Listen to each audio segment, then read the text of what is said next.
That has been fascinating to me on a cultural level because, and we've talked about this on our show, they have been telling these elite students for at least a decade to decolonize their mind. That we have to decolonize and we need to elevate marginalized people. We need to elevate people of color.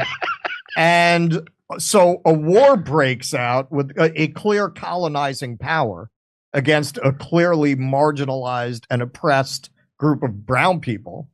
And the kids at Harvard assume that just like they were able to write their letters about BLM and defund the police, that they were going to be able to write these letters and still work at Goldman Sachs.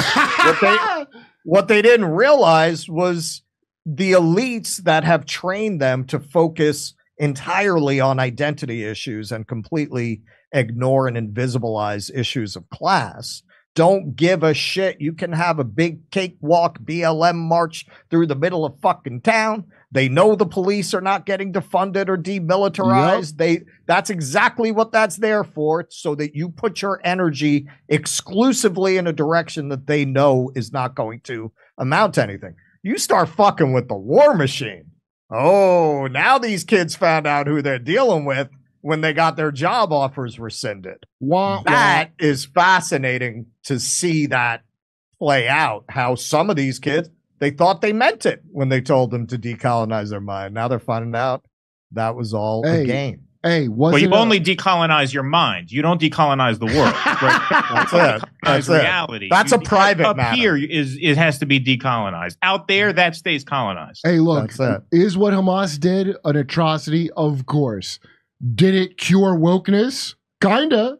To an extent, yeah. I mean, I think that's a good point. And I would just add, because Pasta also asked about, the populist right, anti-war sentiment and things like that. And does this kind of ruin that, because everybody who we were seeing in government who was trying to stop Ukraine war funding came from the populist right. And now you have a guy like RFK running as, someone who is against continuous funding of the Ukraine war. And this kind of spoils all of that. This makes opposition to the Ukraine war almost irrelevant because now they have World War III cooking on two burners. Really three if you count China, but that's kind of been a slow simmer for years. Right? But now it's really hot on two burners. It's hot on the Ukraine front and now the Israel-Palestine, I guess you would call it the Iran front as well.